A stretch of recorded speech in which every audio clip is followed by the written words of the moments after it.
Congratulations. Picked up your first camera, coded your first video, got your first paying client. You did it. Now you got to figure out exactly what to do with all this digital footage that we have. We're going to jump over to the computer and I'm going to show you exactly the way to organize it. It's a reason why. So the way that I like to label it, I like to have my video and audio in the same kind of folder, right? So we have the raw folder. I call it the raw files or raw clips. Pretty much basically just the raw videos that you did. And then I like to have a folder right here for my Final Cut Pro backup events or projects. So this is pretty much like the library where everything is going to be saved at. All the projects that we're working on at the moment.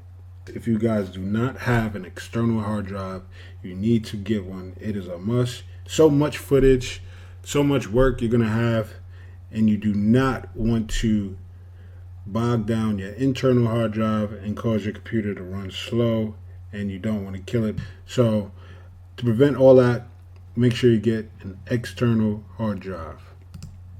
So I like to label mine, like I said, raw files. So we got the raw clips. Right now I'm just uploaded this video footage from California.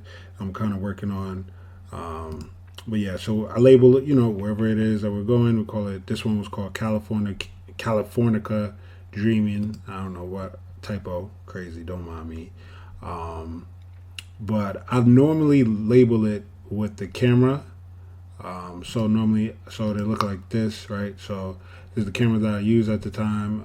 Was a 60, and I also had a drone, so I got some drone footage.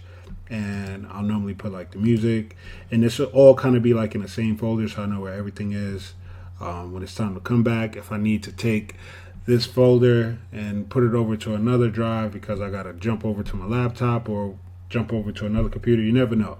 So you kind of just want to be organized and keep everything in place, right? And plus, there's another reason why you want to label it this way when you upload all your footage and import everything into Final Cut Pro 2, which I will explain the proper way to upload it in Final Cut Pro on the next video.